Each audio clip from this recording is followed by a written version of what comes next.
দুশ্চিন্তায় ফেলে, মানুষকে সমস্যায় ফেলে এনুমারেশন ফর্ম নিয়ে নির্বাচন কমিশনের ফতোয়ায় নোটিশ নিয়ে যখন আম জনতা প্রচণ্ড টেনশনে, ভোটাধিকার থাকবে কি না, নাগরিকত্ব থাকবে কি না, নাকি বাঙালি হওয়ার অপরাধে ডিটেনশন ক্যাম্পে যেতে হবে কি না তা নিয়ে চিন্তিত বাঙালি, ঠিক সেই সময় বিজেপি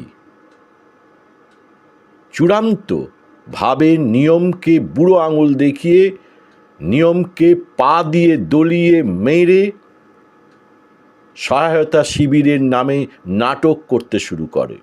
হ্যাঁ, ঘটনাটি আসানসোলের। তৃণমূল কংগ্রেস নেতা আসানসোল পুর নিগমের ডেপুটি মেয়র অভিজিৎ ঘটক বলেন, তৃণমূল কোনো আক্রমণ করেনি, কারণ বিজেপি অভিযোগ করেছে যে তৃণমূল আক্রমণ করেছে।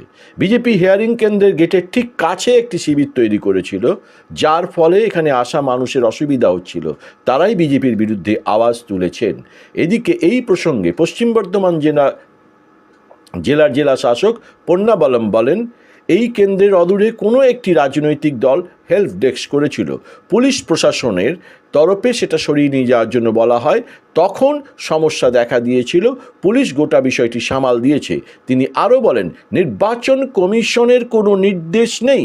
জেলা শাসক স্পষ্টভাবে বলেন, নির্বাচন কমিশনের কোনো নির্দেশ নেই হেল্প ডেস্ক করা নিয়ে, যা সব রাজনৈতিক দলকে জানানো হয়েছে। এদিন এই শুনানি কেন্দ্রে উল্লেখযোগ্য ভিড় ছিল, যারা আসছেন তাদেরকে নোটিশ দেখে ভেতরে ঢুকতে দেওয়া হচ্ছে, বহিরাগত কাউকে ভেতরে ঢুকতে দেওয়া হচ্ছে না।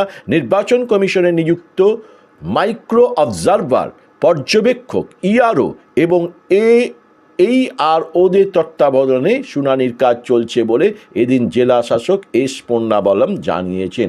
তার মানে গোটা অশান্তির মূলে বিজেপির সহায়তা ডেস্ক। নির্বাচন কমিশন কিন্তু একটা আরটিআইয়ে জানিয়েছে তারা এসআইআর করেনি। বিজেপি বলছে বাংলাভাষী মানেই বাংলাদেশি, বাংলায় কথা বললেই বাংলাদেশি। বিজেপি শাসিত ডবল ইঞ্জিন সরকারে বাঙালিরা প্রতিদিন মার খাচ্ছে, বাংলাভাষীরা, সেখানে তা নিয়ে কোনো প্রতিবাদ হয়নি।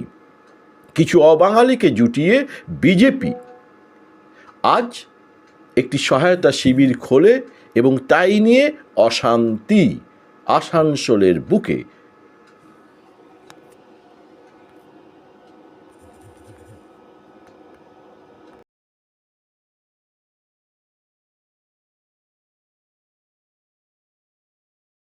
আজকে এইখানে এসআইআরের যে ক্যাম্প, আজকে এখানে আমরা সহায়তা কেন্দ্র করেছিলাম, হেল্প ডেস্ক বানিয়েছিলাম, আমাদের কার্যকর্তারা ছিল।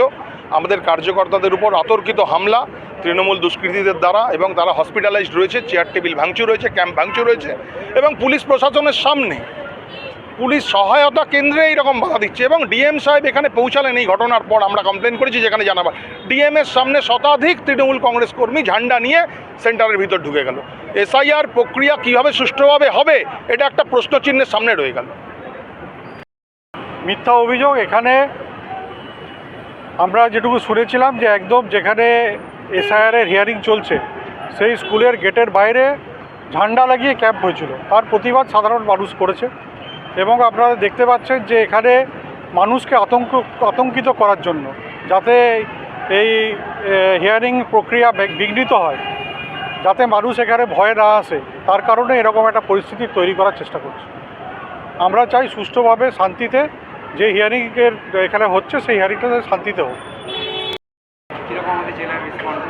এখানে ভোটাররা যাদেরকে নোটিশ আমরা দিয়েছি, ভালোই অ্যাটেন্ডেন্স হয়েছে। এখানে আমরা আসানসোল উত্তরে মানিকমালা গার্লসে আমরা এসেছি দেখতে।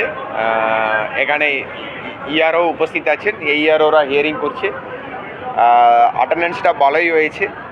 আমাদের ইআরওরা আর মাইক্রো অবজারভার যেটা ইসিএ থেকে দেওয়ার মাইক্রো অবজারভাররাও এখানে উপস্থিত আছেন।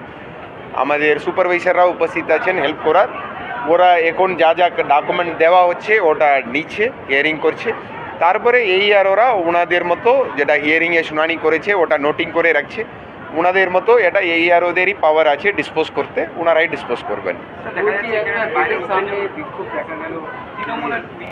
এই জন্য ওনাদেরকে বোধহয় প্রশাসন থেকে পুলিশ প্রশাসন আমাদের এসডিও সাহেব ওনারা বলেছেন ওখান থেকে সরে যেতে, ওটাতে কিছু মিসকমিউনিকেশন হয়ে এই ঘটনাটা ঘটেছে। আমি তারপরে ভিজিট করার সময়ও দেখলাম কিছুটা ওই উত্তেজনা চলছিল। আমি দুজনকেও অনুরোধ করলাম, ওরা যারা করলো এটা ইসিআই এর কোনো গাইডলাইন নেই হেল্প ডেস্ক করার, আর ভিতরেও কেউ পলিটিক্যাল পার্টিরা আসতে পারবেন না, এটা পরিষ্কার করে ওদেরকে বুঝিয়ে দেওয়া হলো। এখন ওনারা চলে গেলেন। ঠিক আছে, আপনাদেরকে বাইরে চেকিং করা হচ্ছে প্রত্যেককে? নোটিশ দেখে দেখে ইয়ে করা হচ্ছে, নোটিশ দেখে দেখে ইয়ে করা হচ্ছে। নোটিশটা আমরা দেখবো, নোটিশ দেখে আন্দারে অ্যালাউ করবো।